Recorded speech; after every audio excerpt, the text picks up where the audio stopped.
Ngayon po, yung sinasabing abogado ka nga, di ka naman magaling mag-imbestiga, hindi ko po alam kung sino po yung tinutukoy ninyo sapagkat narinig din po kayo sa inyong mga interviews.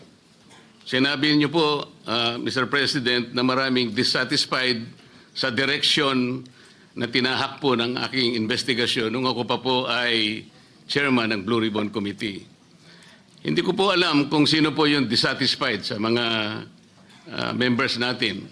Wala naman pong perpekto, Mr. President, pero sa akin pong pananaw ay ginawa ko po yung aking makakaya.